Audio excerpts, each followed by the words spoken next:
Hi, my name is Mike Braddick. I'm a Professor of History here at the University of Sheffield, and I'm going to give 5 lectures this morning about radicalism and revolution in England during the 1640s. And in this first lecture I'm going to talk about the origins of the war and the key political issues that took England into armed conflict in the 1640s.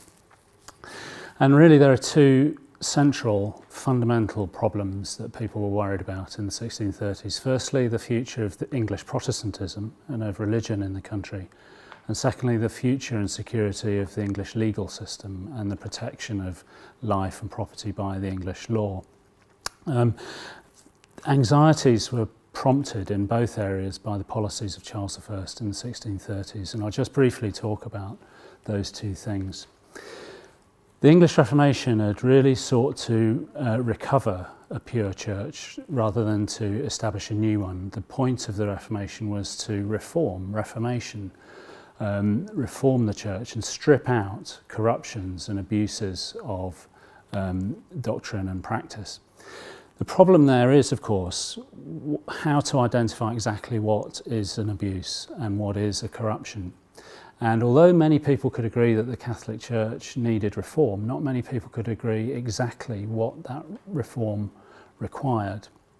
And during the 1630s, Charles I tended to take a relatively soft view on some of these key issues. He thought that a little bit of ceremony was okay, a little bit of beauty in worship was okay, and that those things tended to bring people to the church and bring them to the faith. So although they were not justified directly by Scripture, they were not harmful, and in fact they were beneficial because they alerted people to the presence of a religious message.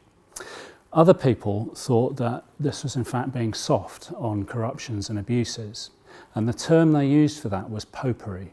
It's important to say they weren't claiming that Charles was Catholic, they were saying that he was popish, that his brand of Protestantism retained forms of abuse and corruption which had been common in the Catholic Church. During the 1630s, Charles pursued a policy called Arminianism, which tended to emphasise the dignity of the clergy, the beauty of worship, and the value of formal ritual. All these things in bringing people to a true understanding of the faith. His opponents thought that this was papistical and were worried, deeply worried, that the king was taking the kingdom back towards a form of corrupt religion and therefore jeopardising souls.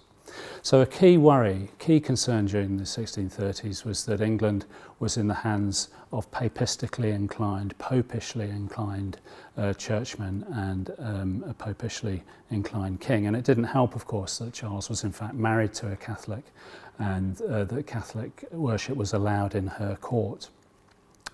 A second key worry was that the king was not reliable on the law either.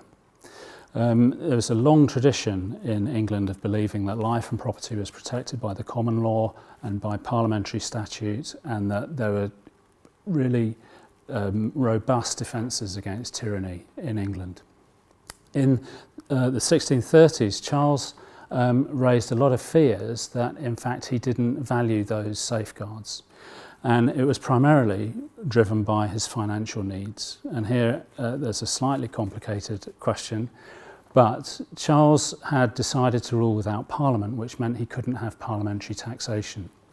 How do you raise money without parliamentary taxation? Well, it was illegal for the king to impose taxes without Parliament, so he had to find ways of getting money without calling a Parliament. And what he tended to do was use his legal powers to generate money. The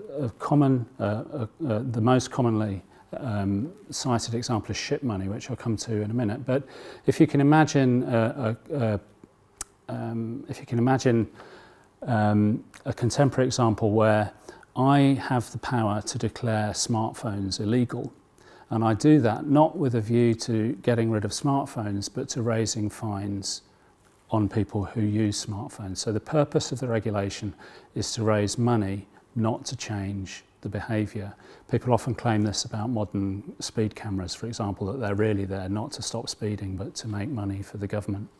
And Charles raised a lot of those kinds of concerns by imposing regulations and then exacting fines from them, Or he would give someone a monopoly, for example, on soap. He'd say that all soap in the kingdom had to be produced and sold through this single monopolistic organisation. The purpose was not really to give that monopoly to anyone, but to fine people for producing and circulating soap not via the monopoly. Now, all that raised money for Charles, and he managed to do without Parliament, but it made lots of people feel that the law was open to abuse and that Charles was not very reliable in his use of the law or respect for the Constitution. And these two concerns, religion on the one hand and Charles's reliability on the law on the other, caused some very deep unease in England during the 1630s. A third factor which made all this quite problematic was that he refused to call a parliament. Parliaments in the 1620s had given him a lot of trouble without really getting things done for him, and in 1629 he'd stopped calling them. It's not clear whether he meant to do away with them altogether forever, but in the 1630s people were equally unsure. Is this just an intermission in parliaments, or is this the end of parliaments? And without a parliament, there was no regular place in which people could complain about abuses of power or voice their anxieties about the future of the church or the future of the law and of the constitution. And in 1637, a kind of crisis point was reached in England.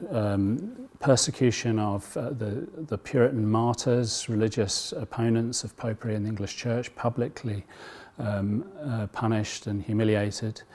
A clampdown on the presses to prevent people complaining about policy, and the famous case of ship money, where it was declared that the king had the power to force everyone to make a contribution to the building of ships on his judgment that there was an emergency. And that ship money judgment actually made people feel that the king was now taxing without consent. He had given himself, or his judges rather, had given him the power to say there is an emergency in the kingdom, and in these emergency conditions I can demand this service of you providing money so I can build a ship, and it's up to me to say when the emergency is over.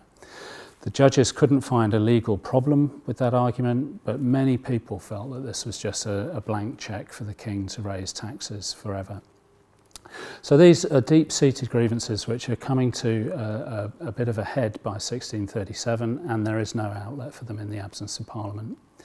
What caused the breakdown of Charles's government was a rebellion in Scotland in that year, caused by his attempt to bring Scottish religious practice closer to his vision of English Protestantism.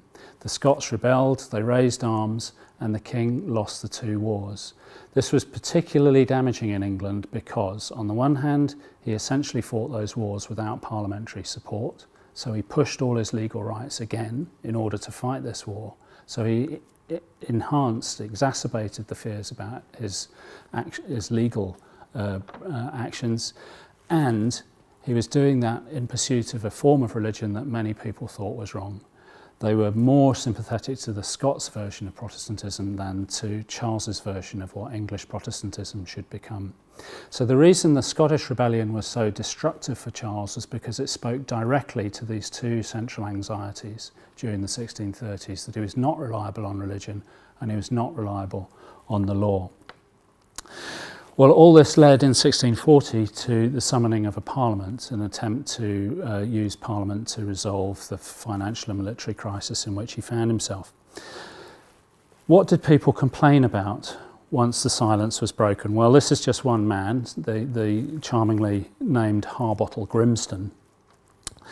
And he was surely not guilty of understatement. He said, "The Commonwealth has been miserably torn and massacred, and all property and liberty shaken.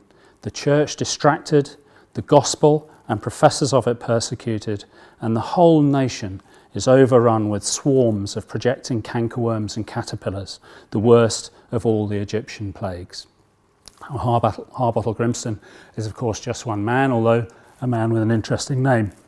But the point is, he identifies there several different issues. The threat to property and liberty by Charles's attitude to the law, the threat to the church by Charles's attitude to Protestantism, and the plague of people over the kingdom exerting these little legal rights to raise a bit of money for the king, who for Harbottle Grimston seemed like an Egyptian plague.